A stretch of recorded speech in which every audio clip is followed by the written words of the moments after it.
Hello and welcome to Haters TV's transfer show. I'm there, Murthy, and I'm joined by Jay Harris from The Athletic. How you doing? I'm all good, thanks. So we're going to talk Tottenham, Brentford, because I know you've done that before, and hopefully some more transfer news across the world. So first of all, Morgan Gibbs White, that's the big talking point for Tottenham. How is it looking so far? I hate to disappoint people, but I don't think there's any real update.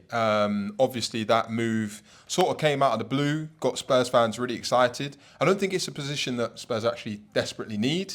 I think it was an excellent market opportunity to get a player of his calibre for around £60 million. Obviously, Nottingham Forest not too pleased with that, reported Spurs. And at the moment, it just seems to be in limbo. Morgan Gibbs-White did play for Nottingham Forest at the weekend in a friendly against Monaco. And it's quite interesting. Depending on what side of the fence you sit on, you can interpret the gesture he gave to the Forest fans in different ways. But he clapped them, he came off the pitch, and then gave them a little love heart. Now, if you're a Spurs fan, you might be thinking he's saying goodbye. If you're a Forest fan, you might be thinking he's saying, I love you guys, I want to stay here. I don't think he's travelled with them on their pre-season tour immediately, but I've heard that's for personal reasons. I think for Spurs, they fly out to Hong Kong on Sunday for their pre-season tour. Thomas Frank's first. I'm sure they'd like to get a deal done by then, but I'm not hearing anything that it's likely. And that kind of leads into my next question, where Gibbs-White is a player that plays in the same position as Maddison, Bergvall, Odeberg's played in that centre position, Kulusevski's played in that centre position. Are Spurs going to look at someone else? Javi Simons has been looked at by Chelsea. Is that somewhere where Spurs are going to look elsewhere, or is it going to be completely done after Gibbs-White? Like I said, I don't think that's a position that Spurs necessarily need to strengthen because they've got Maddison, they've got Kulusevski. Kudus can play as a 10 as well. He does that for Ghana. So they're really well stocked in that position. I think they like Gibbs-White because he's very physical. I think he's really good off the ball. And his availability record's far better than Maddison. So I'm trying to get these numbers right off the top of my head. But in the last two Premier League seasons, Gibbs-White has played at least 1,000 minutes more than Maddison. I think Gibbs-White has started 69 games and Maddison started 47. So you always hear that cliche phrase that the best ability is availability, and that's so true. If Maddison's missing a lot of games and you can upgrade him and get Gibbs-White, who's going to play week in, week out, is a bit more physical, now I think it's something that you should try and do. But if the second or third option's not on the same level, then I feel personally Spurs should pivot. The number 6 position is something that's given them a lot of trouble over the last couple of seasons. I think it's fair to say Bentancur and Basuma are not natural fits.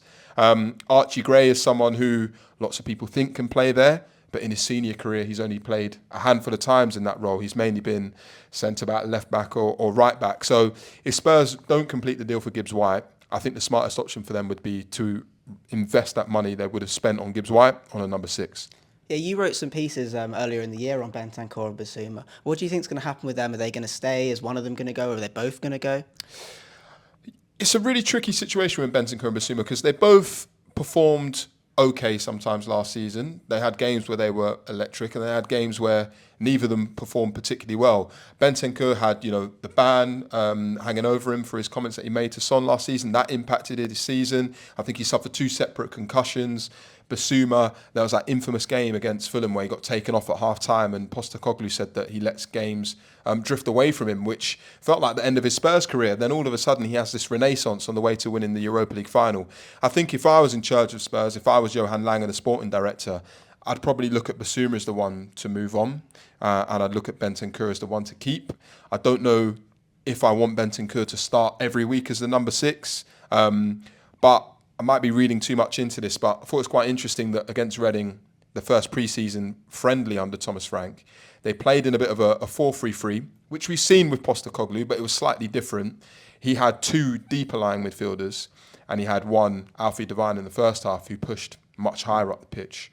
So I wonder if it would be Bentancur and one other person who sits slightly deeper to allow a Gibbs-White, a Kulusevski, and Maddison, whoever it is in the number 10, to sort of really cause some damage further up the pitch. So what do you think the solution is? I've heard rumours of João Paulinho also, and decided he wanted to play Bergvall kind of deeper position for a lot of the season. A lot of that was due to injury, but he must have thought he could play there. What do you think Thomas Frank thinks? I'm not too convinced about the João Paulinho links because Paulinho's just turned 30 and Spurs over the last couple of years have been pretty consistent with their transfer model, mainly sign players under the age of 23. I know I think Kudus is 24 and Gibbs White is 25. But they sort of still fit that bracket of very talented young players who've not hit their peak yet, and Palhinha would sort of go against that. He'd probably be quite expensive in terms of the transfer fee and the wages as well, so I think that's another factor. I really like Bergvall. I actually met him for the first time when he was still playing in Sweden, and I love how confident he is to drop deep and receive the ball. I don't think he's a natural destroyer. I think there will be games where Spurs dominate possession against teams, where having Bergvall as your deepest line midfielder probably makes sense. I think there'll be games against tougher oppositions where he's probably more suited to a box-to-box role, and you've got someone whose sort of first thought is to intercept, to make tackles, to break up play there. But it'll be interesting to see what Frank does. And at Brentford, he kind of changed his formation a lot of the time. So he started playing a 3 at the back, and then Mikael Damsgaard became really good at football, and he wanted to play he wanted to play a 4-2-3-1 just to fit him into that number 10 position. Where do you think Thomas Frank will go? Do you think he will stick with his 4-3-3 formation he's gone with, or will he try and change depending on the transfers? I think one of Thomas Frank's biggest strengths is that he is adaptable. I actually spent time in Denmark recently and visited all the clubs he worked at over there and spoke to a lot of people who've known him for a really long time. And the phrase that kept coming up over and over again was open-minded. He sort of adapts to the strengths and weaknesses of the squad at his disposal. So at times at Brentford, that meant playing with 3 centre-backs and aggressive wing-backs. At times it meant playing 4-2-3-1. I think Thomas Frank hinted in his first press conference last week that he might use a front 4, so a number 10. They might use a front 3. I don't think he'll change week in, week out in the same way that he did at Brentford, but I think he'll adapt to the opposition. But it's certainly going to be really interesting. They have so much attacking talent at the moment. I don't think you can really go in. You'd have a lot of unhappy players if you didn't play with a number 10 and 3 forwards. So let's see. So have you heard any rumours about that person that you reckon could play with Bentancur next season or could play with Bergvall next season in the deep line position so far? I haven't. Sorry to disappoint. I think at the moment I'm just waiting to see what happens with Gibbs White, but nothing on a 6. And speaking of the press conference, Thomas Frank spoke really highly of Richarlison. Is he going to sign a new striker? I know that Wissa has left the Brentford camp and there's been links with him with Tottenham and Newcastle as well. Do you reckon Thomas Frank will sign a striker, or is Richarlison good to go? I think what Thomas Frank will do is assess the squad during the pre-season tour and then make a decision. Richarlison, ever since he joined Spurs from Everton, has been really injury prone. I do feel for him, and he made some big contributions on the run to the Europa League final. So you really want him to be a success at Spurs, but sometimes you have to be a little bit brutal in football. He wasn't part of the squad against Reading, and a few of us thought, oh no, he's injured again. But Thomas Frank actually explained that it's about getting him in peak physical condition. In his press conference, he used the word robustness a lot of times. We know about the injury issues Spurs had last year, and I think Spurs obviously really keen to avoid that and make sure that players are good to go before the season starts so they don't have to play catch-up. So I think they'll assess Richarlison over the next few weeks, and then if they think he can play consistently and be a consistent backup striker to Solanke, they might not sign anybody. You also have to look at someone like Matisse Tell. He's played up front for Bayern. He's mainly played on the left for Spurs. But look at how many left wingers Thomas Frank has converted into pretty decent central strikers. Johan Visser, Ollie Watkins, Kevin Schade. So I also think keep an eye on Tell, because it wouldn't surprise me if he ends up being a bit of a backup striker. And what's the future like for the captain, Heung-min Son? He wasn't completely saying he was going to stay in that press conference. Do you reckon he stays? Do you reckon he goes? Or is there like a middle ground where one more season? That is the $1 million question. He obviously had a year left to go in his contract at the beginning of the year. Spurs triggered an option for an extra 12 months. So all they really did was push the problem further down the line. I was at the pre-season game on Saturday against Reading, like I said, and I spoke to a few fans at the train station after the game, and we all spoke about this moment in the second half where Son tried to beat the right back and he sort of stumbled over the ball and lost it. And Spurs fans said they sort of pitied Son, which I'm sure he'd hate if he heard that, but he just doesn't have that same sharpness, that same dynamism. Now, he had injury issues last year. The squad was quite erratic with the lineup, with all of the injuries. You're playing with different players week in, week out. That can impact anybody. But the bigger issue is that Son is the captain. If he's not going to start week in, week out, should he be the captain? Should it be passed on to somebody else? it's a real tricky issue. I think it's the biggest issue that Thomas Frank has to deal with this summer. I think he has to deal with it in a really sensitive manner. I know some Spurs fans feel like Son should be allowed to decide whatever he wants to do. If he wants to stay and play a bit more of a bit part role, then Spurs should let him. If he wants to go for a new challenge somewhere else, Spurs should let him. But Thomas Frank said that the club would sort of decide. They'd have the discussion with Son, but it'd be something that all parties would discuss what the best outcome was. So I think this is going to run on for a few more weeks. Yeah, he caused a lot of controversy when he said that he hadn't decided his captain yet. Do you think he will pick Son at Brentford? Was he always the person that picked the captain, or was it never a player decision? I didn't find that too controversial. You're a new head coach going in, you're trying to get the feel of the new squad. I understand that Son he's bigger than a captain at Spurs. He's a talisman. He's emblematic of so many of the good things that Spurs have done over the last decade. When other players, Harry Kane as an example, have left to win trophies, he stayed and he did it. So he has a special place in the hearts of every Spurs fan. But I remember speaking to people last season who had question marks over his leadership style. I think he can become very frustrated with his teammates on the pitch, and that's not always the best leadership style. I think he probably got the captain's armband because I think he's very welcoming off the pitch, and there's no doubt that he's, over the last 10 years, been one of Spurs' best performers, but I don't think you'd call him a natural leader. So if Thomas Frank decides, or I actually think Vicario, for example, is a better captain, I think he'll do that. And Thomas Frank was pretty consistent with that throughout Brentford. I think the sort of best example I can give people who are listening is that Pontus Jansson joined Brentford in 2019 from Leeds, and he became captain instantly. Now, from the outside looking in, you'd be thinking, this guy's not even played a game for Brentford yet, and he's got the captain's armband. But Thomas Frank recognised that he was the leader. He was the one who could help these younger players. He was the best option for it. It wasn't about internal club politics because this player's been here a little bit longer. It was about selecting the best candidate for the job. So if Son stays at Spurs and is captain, it's because Frank thinks he's the best person for the job. If he stays and someone else is captain, then Frank has at least not made a snap decision. He's looked at things over pre-season and then come to that conclusion. And moving from Spurs' talisman to Frank's former talisman, Brian Mbeumo, that transfer went through. There was a lot of money for Manchester United. How did the transfer go on? Was there other clubs involved? Was he ever going to sign for Tottenham, or was it always Manchester United for Brian Mbeumo? It's turned into a little bit of a saga, this deal. I think Man United first made a bid in the middle of June, and it took 44 days between the first bid that they made and then the final bid, which was eventually accepted, which I think is £65 million plus £6 million in add-ons. Newcastle United have been interested in Brian Mbeumo for a really long time. Spurs were interested in Brian Mbeumo. Thomas Frank had obviously worked with him, developed him, but Mbeumo made it quite clear early on that he only wanted to go to Manchester United. And I think that caused, it's fair to say, a little bit of tension between the two parties.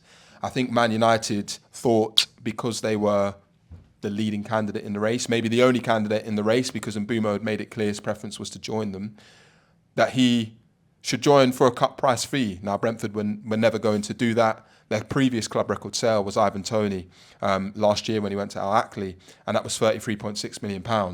And Mbeumo's just gone for double that. So this was a really, really big deal for Brentford. I think in the last couple of years, they've been guilty of letting some of their best players leave for under market value. Ivan Toney, David Raya. And so they really needed to make sure they got the right amount from Mbeumo. When you see Kudus, Alanga, João Pedro, other players going for less than Mbeumo, and Mateus Cunha as well, going for the 50, 60 million pound bracket. None of them scored 20 goals in the Premier League last season. So I think Brentford were well within their right to ask for more money, and it took a lot of hassle, took a lot of negotiations, but I think everybody's happy with the outcome in the end. And do you think Thomas Frank did want to bring him in, or was that just cover for Brentford wanting to get more money? No, I definitely think he wanted to bring him in. Look, Kudus and Mbeumo are similar in some aspects. They're both left-footed wingers who play on the right. They like to cut inside. They're very good at scoring goals. They're direct. But at the end of the day, Mbeumo had made it clear he wanted to join United. I think he was a United fan growing up. I'm sure the wages would have helped.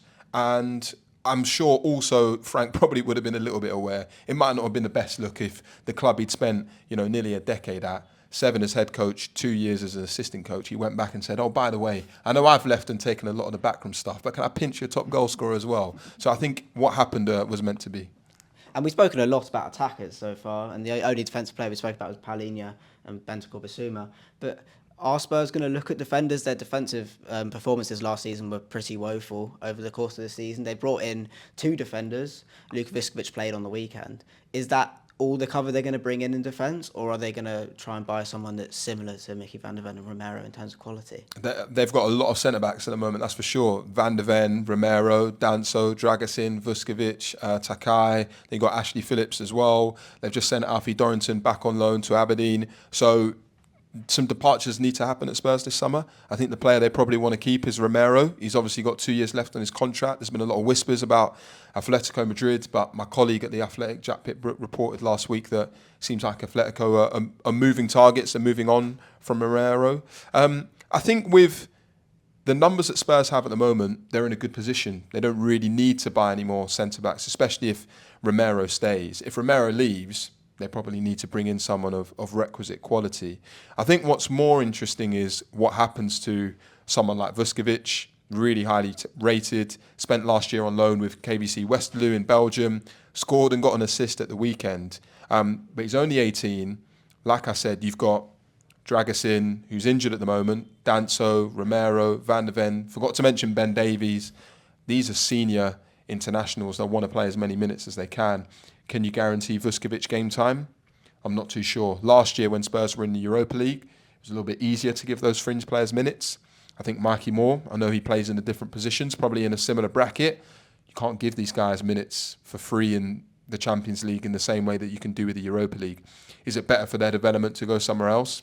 I think we'll have to wait and see. But if I was Takai, I wouldn't be joining Spurs unless they've given me a very clear and detailed development plan, because I'm sure he's probably thinking, well, how am I getting in ahead of Danso? How am I getting in ahead of Dragusin? So we'll see.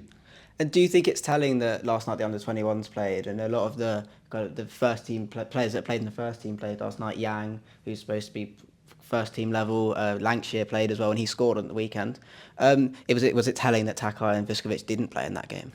Potentially. Sometimes it's hard to read too much into that. I think Spurs have actually, since we started recording, announced another game on Saturday. It's about getting as many minutes into the players as possible. So sounds like there'll be a squad that play Luton at Kenilworth Road, and then there'll be a separate squad that play in a behind closed doors friendly at Hotspur Way.